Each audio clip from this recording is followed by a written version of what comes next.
देखो, क्या पता अगर मैं तुम्हें बोलूँ कि तुम्हारी जो नीट 2025 है वो बस 3 महीने में आ रही है, क्योंकि February almost starting to be gone, March, उसके बाद अप्रैल और मई। तो you are having a very very very limited time over the time. And अभी के लिए मान के चलते हैं कि तुम्हारा जो नीट एग्ज़ाम है वो बहुत कम टाइम में जल्दी जल्दी आने वाला है हमारे पास, है ना। So welcome to my video, myself Rishita Chakraborty, first year MBBS professional from SMCH। आज मैं तुम लोगों को 3 मंथ्स का जो शॉर्ट प्लान होता है, देखो, एक होता है जो पूरे साल पढ़ता है, पढ़ते ही जाता है। वो बच्चा जो पूरे साल पढ़ते ही जाता है उसको 3 महीने में टेंशन नहीं होगा। पर आज की जो वीडियो है वो बेसिकली उन बच्चों के लिए है जो 3 महीने में पढ़ के कुछ करने वाले हैं। बेसिकली जिन्होंने अभी तक सीरियसली पढ़ाई शुरू ही नहीं की है, जिन्होंने सिलेबस सही से ख़त्म नहीं किया है, आज की वीडियो उनके लिए है। देखो, अभी भी टाइम है, तुम चाहो तो कुछ भी सही कर सकते हो, थोड़ी से मायने में भी उसको इम्प्रूव कर सकते हो। तो वो जो इम्प्रूवमेंट होता है उसके लिए एक बेसिक प्लान की ज़रूरत पड़ती है, उसी बेसिक प्लान के बारे में बात करेंगे। तो ये जो वीडियो होने वाला है, इस वीडियो में सिंपली हम लोग बात करेंगे कि कैसे तुम लोगों का पूरा रिवीजन होगा। एंड सबसे बड़ी बात है कि तुम लोगों का पूरा मतलब फॉर्मेट होगा।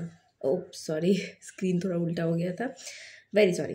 हाँ, तो नीट 2025 में 650+ मार्क्स चाहिए हम लोगों को। तो सबसे पहली चीज़ हमें क्या करनी पड़ेगी? प्रैक्टिस, रिविजन और मस्ट रिविजन करनी पड़ेगी, है ना। 2 मेजर इंपॉर्टेंट अनाउंसमेंट अभी कर देती हूँ क्योंकि बहुत कन्फ्यूजन था इस चीज़ को लेके।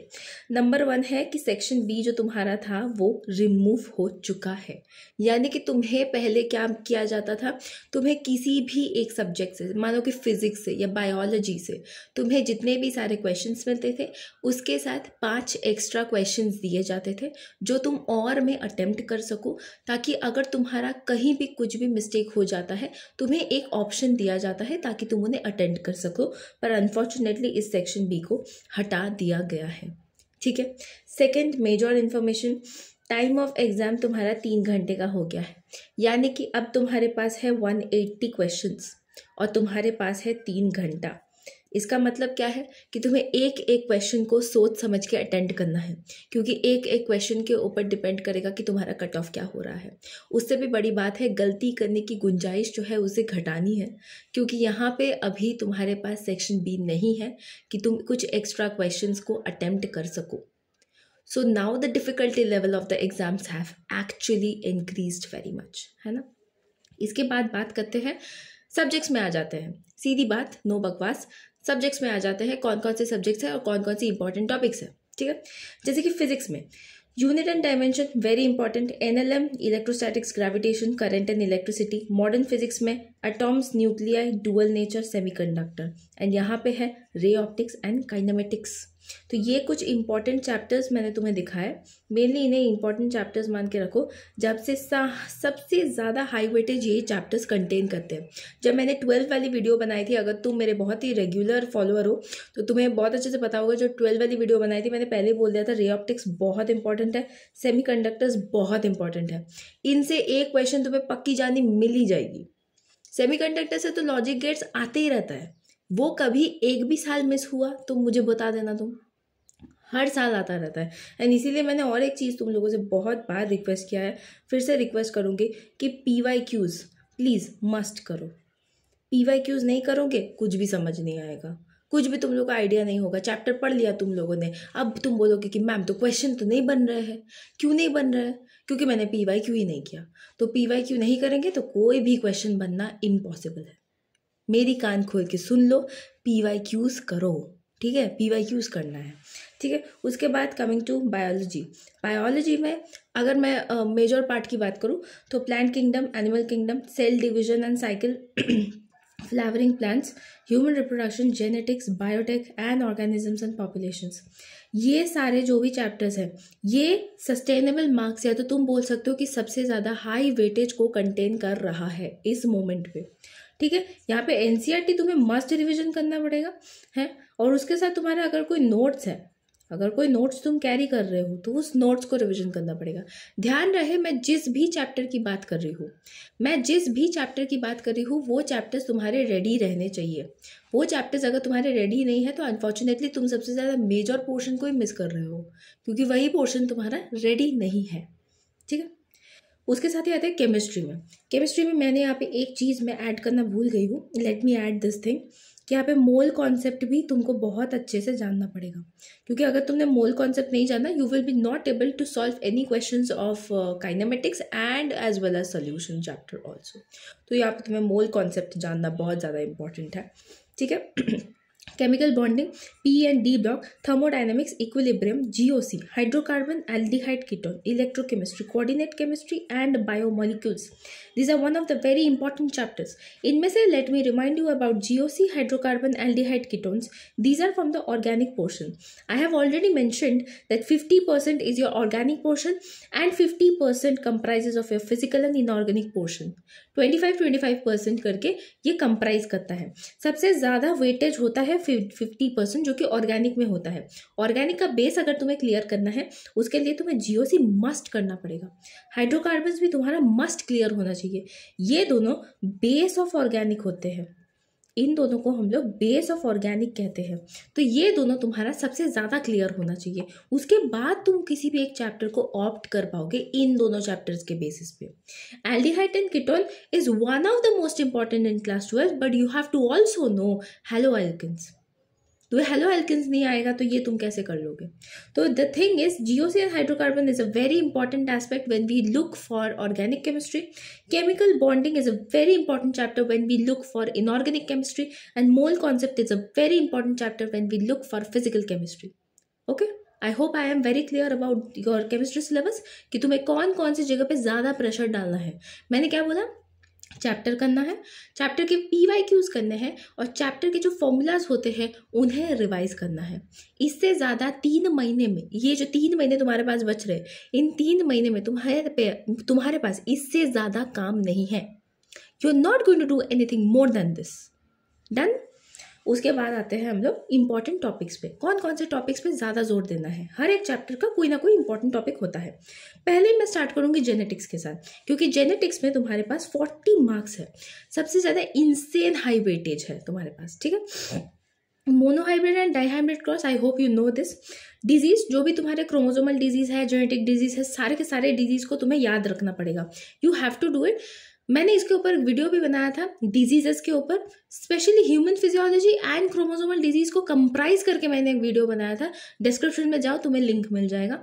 ऑल्सो मैंने साइंटिस्ट्स एंड डेट्स के ऊपर भी एक अलग से सेपरेट वीडियो बनाया था, वो भी डिस्क्रिप्शन में जाओ, तुम्हें लिंक मिल जाएगा। मैंने सब कुछ करा रखा है, तुम्हें बस करना है। इतना तो तुम्हारा काम है कि तुम्हें बस करना है, बाकी तो मैंने करा ही रखा है आधी चीज़ें। ठीक है, उसके बाद क्रोमोसोमल बेसिस ऑफ इनहेरिटेंस, ये भी तुम्हें करना है। ऑल द लॉज, मेंडल के जितने भी सारे लॉज थे वो सारे लॉज को पक्की तरीके से याद रखना है। कोई लिखने नहीं देने वाला, पर उन लॉज के ऊपर क्वेश्चन आता है। ठीक है, transcription, translation, this is from molecular basis of inheritance.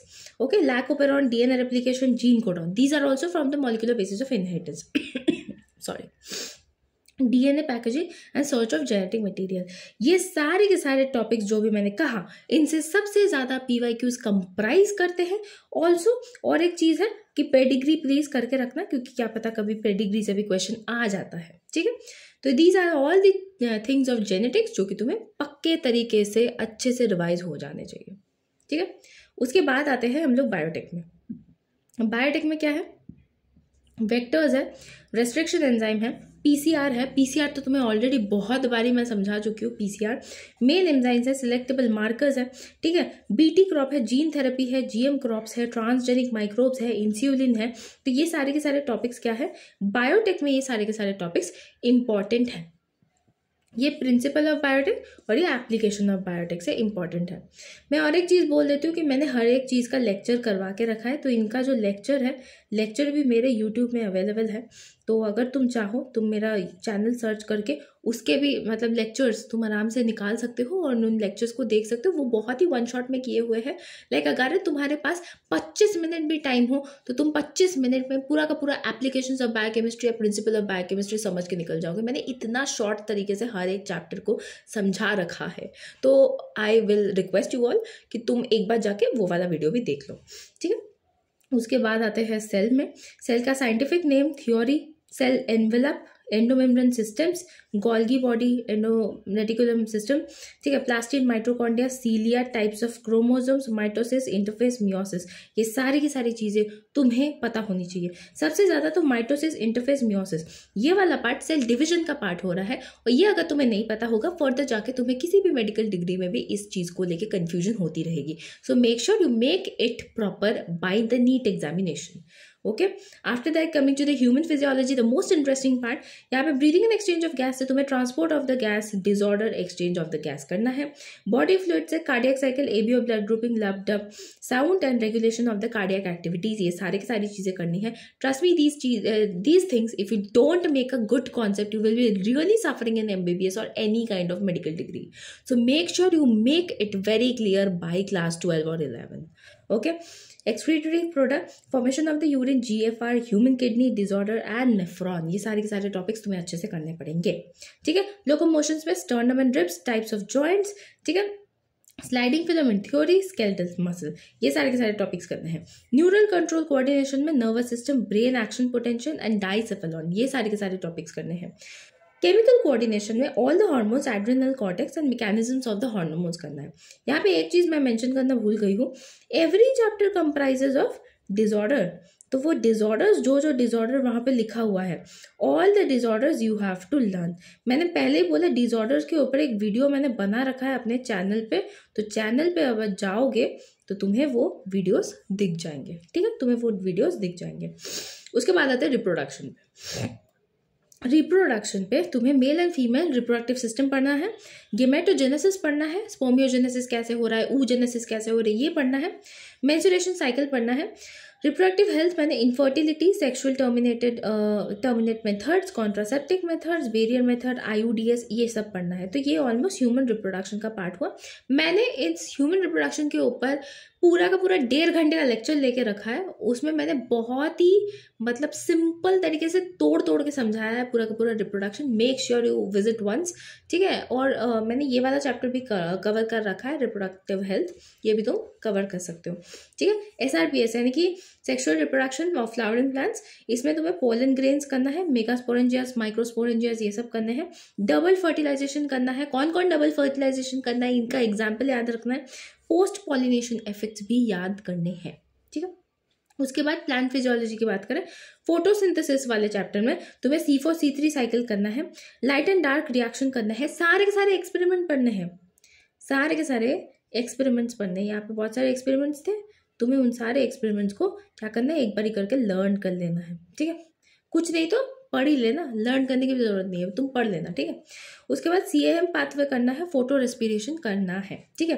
Respiration in plants की अगर बात करें, aerobic respiration, Krebs cycle, glycolysis, EITS and fermentation करना है। Fermentation is one of the most important, यहाँ से PYQs आते हैं। मैंने क्या कहा, एक एक चैप्टर कंप्लीट करना है, PYQ प्रैक्टिस करना है और नोट्स रिविजन करना है, ठीक है। बार बार ही मतलब दोहरा रही हूँ मैं ये बातें, ठीक है।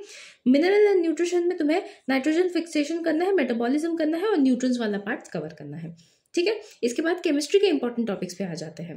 केमिस्ट्री के इंपॉर्टेंट टॉपिक पे केमिकल बॉन्डिंग से तुम्हें VSAPR, MOT बहुत अच्छे से कंप्लीट होना चाहिए तुम्हारा। इन दोनों चैप्टर्स में इन दोनों कॉन्सेप्ट के ऊपर पता नहीं कितने कॉन्सेप्ट्स खड़े हैं, तो ये दोनों कॉन्सेप्ट्स तुम्हारा क्लियर होना चाहिए। पीरियोडिक क्लासिफिकेशन में सारे चैप्टर्स कर डालो, कोई भी दीधा नहीं, सारे चैप्टर्स तुम्हें करना है, ठीक है। पीरियोडिक क्लासिफिकेशन में नो शॉर्टकट्स आते हैं। इलेक्ट्रोकेमिस्ट्री में Nernst equation, Gibbs free energy, ये टॉपिक्स को ज़्यादा इंपॉर्टेंस देना है, यहाँ से ज़्यादा न्यूमेरिकल्स आते हैं। चाहो तो तुम जब PYQ में लाओगे तब भी तुमको ये चीज़ दिख जाएगा, ठीक है। Mole concept, molarity, molality, normality, ये चीज़ें करनी है। सोल्यूशन चैप्टर में भी मिल जाएगा, मोल कॉन्सेप्ट चैप्टर में भी मिल जाएगा, एल्डिहाइड कीटोन से तुम्हें सारे के सारे नेमिंग रिएक्शन करने हैं। Not only aldehyde ketone, class 12 के जितने भी सारे चैप्टर्स हैं वहाँ पे जितने भी सारे नेमिंग रिएक्शंस हैं तुम्हारे रटे होने चाहिए। तुमको पता होना चाहिए कौन से कंपाउंड के साथ कौन सा कंपाउंड जाएगा तो कौन सा कंपाउंड बनेगा। तुम्हारे पास सारे के सारे टॉपिक्स रटे होने चाहिए। ओके, बायोमोलिक्यूल्स में क्या होता है? ग्लूकोज, अ वेरी इंपॉर्टेंट पार्ट। ठीक है, कन्वर्जन भी इसका याद रखो, ग्लूकोज पूरा का पूरा याद रखो, बिकॉज ये तुम्हारा एमबीबीएस में सच में बहुत ज़्यादा काम आने वाला है। जीओसी, जीओसी में क्या होता है? आई इफेक्ट और रेजोनेंस, ये दोनों चीज़ें तुम्हें बहुत अच्छे से याद रखना है। Resonance, I effect and also nomenclature. Nomenclature तुम भूल नहीं सकते, यहाँ पे मैंने ऐड नहीं किया, अभी ऐड कर देते हो।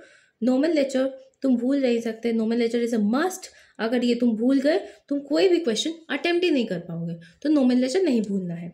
ठीक है, ओके, फिजिक्स के सारे इंपॉर्टेंट टॉपिक्स के नाम दोहरा लेते हैं। ठीक है, unit and measurement, NLM, electrostatics, current electricity, optics, magnetism, modern physics, semiconductor, ये सारे के सारे तुम्हारे फिजिक्स के इंपॉर्टेंट टॉपिक्स है।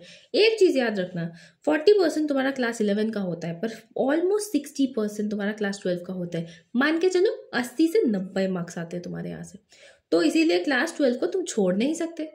मैंने पहले एक बार तुमको कहा था, अगर तुमने पहले मेरी वीडियोस कभी देख रखी है तो मैंने ये चीज़ बहुत अच्छे से कहा था कि क्लास 12 को तुम्हें स्ट्रांग बनाना है, क्योंकि क्लास 12 में से मेजॉरिटी पार्ट ऑफ क्वेश्चंस आते हैं, तो इसीलिए तुम्हें क्लास 12 को स्ट्रांग बनाना है। ये पहले भी कहा गया है, अभी भी मैं सेम चीज़ कह रही हूँ, क्लास 12 को प्लीज़ स्ट्रांग बनाओ। क्लास 12 के जितने भी सारे टॉपिक्स है, फिजिक्स बोलो, केमिस्ट्री बोलो, बायोलॉजी बोलो, इनको स्ट्रांग बनाओ, क्योंकि क्लास 12 से क्वेश्चन अधिकतर अच्छे आते हैं। एंड अगर तुम्हें कॉन्सेप्ट समझ में आ जाए तो it will be very easy for you to solve. Okay, उसके बाद conductor and radiation, electrical power, spectral line, spectral line तुम्हें बहुत अच्छे से आना चाहिए। Escape velocity, Faraday's law, Lenz law, ये सारे के सारे लॉज तुम्हें आने चाहिए। ठीक है, टॉर्क एंड मोमेंटम, मैं हमेशा बोलूंगी Lenz law, Faraday's law, torque and momentum, इन सब में ना डायग्राम बेस्ड न्यूमेरिकल्स को ज़्यादा प्रैक्टिस करना। ठीक है, EM wave spectrum, organ pipe में फिर से डायग्राम बेस्ड ज़्यादा प्रैक्टिस करना। ठीक है, उसके बाद Gauss theorem, logic gates, kinematic equations, 1D 2D दोनों ही प्रैक्टिस कर लेना।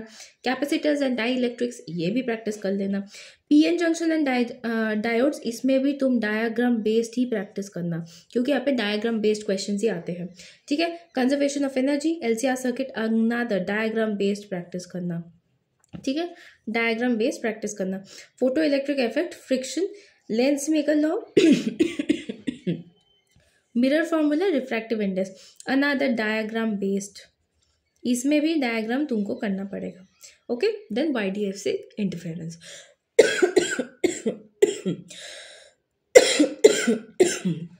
Extremely sorry. ठीक है, तो ये सब तुम्हें याद रखना है। ठीक है, and we are done with the whole chapters, सारे के सारे टॉपिक्स ओवर हो चुके हैं। तो अभी तो हम बात कर लेते हैं थोड़ा सा टीचर्स के बारे में, कौन कौन से टीचर्स को तो ऑलमोस्ट फॉलो कर सकते हो। देखो, फिजिक्स के लिए I always say Tamannaah ma'am को फॉलो करो, तमन्ना मैम को फॉलो करो। ठीक है, बायो के लिए आई से दैट तुम्हारे पास बहुत सारे ऑप्शंस हैं। आकांक्षा मैम है, ठीक है, विपिन सर है, सीप मैम है, ठीक है, रक्षिता मैम है, इनको भी फॉलो कर सकते हो, बट ये मैं ज़्यादा रिकमेंड नहीं करूँगी, नॉट मच रिकमेंडेड। उसके बाद तुम्हारे पास और भी टीचर्स है, तुम्हारे पास समाप्ति मैम है, ठीक है। तो बहुत सारे, बायो के लिए तो बहुत वेराइटीज टीचर है। फिजिक्स के लिए I will always recommend Tamanna ma'am. Chemistry के लिए I will recommend you Pankaj sir for organic, ठीक है, Nitesh sir, okay, and also you can go for Akanksha ma'am, obviously you can also go for Anushka ma'am. तो ये कुछ टीचर्स हैं जो अच्छे हैं, जो तुम्हें कम टाइम में अच्छे कॉन्सेप्ट्स दे सकते हैं। तो these are the teachers you can follow while preparing. अभी ज़्यादा तुम्हारे पास टाइम नहीं है, बहुत कम टाइम बचा हुआ है। अभी से मॉक टेस्ट देना स्टार्ट कर दो। अगर तुम मॉक टेस्ट नहीं दे रहे हो तो प्लीज़ मॉक टेस्ट देना अब से स्टार्ट कर दो, because this is the right time. तुम अपने चैप्टर्स भी ख़त्म करो, मॉक टेस्ट भी दो, क्योंकि मॉक टेस्ट कितना ज़्यादा इंपॉर्टेंट होता है ये तुम्हें अभी इस मोमेंट में पता चल जाएगा, ठीक है। तो सारे के सारे चैप्टर्स के मॉक टेस्ट देना स्टार्ट कर दो। जहाँ जहाँ प्रॉब्लम हो रही है, जहाँ जहाँ तुम गलती कर रहे हो, वहाँ वहाँ करेक्शंस करो एंड प्रैक्टिस करते रहो, ठीक है। तो तुम्हारी दीदी तुम्हारे साथ है ऑलरेडी। ऑल्सो मेरे पास और एक वीडियो की रिक्वेस्ट आई थी कि अगर हम लोग MBBS ना करना चाहें तो MBBS के अलावा भी कितने सारे मेडिकल ऑप्शंस हैं हमारे पास, और उन मेडिकल ऑप्शंस पे क्या क्या फ्यूचर है, इस बारे में एक वीडियो बनाने के लिए मुझे रिक्वेस्ट किया गया है। So I have kept in a mind and I will make this video also. तो अभी के लिए मैं इतनी ही तुम्हारे पास समाप्ति चाहती हूँ, ठीक है। एंड आई होप तुम्हें वीडियो पसंद आया है। अगर वीडियो पसंद आया है तो प्लीज़ लाइक करना, शेयर करना, कमेंट करना एंड प्लीज़ सब्सक्राइब करके तो बिल्कुल जाना। एंड मिलते हैं तुम्हारे साथ नेक्स्ट वीडियो में, बहुत जल्दी आने वाला है नेक्स्ट वीडियो। तब तक के लिए बाय बाय।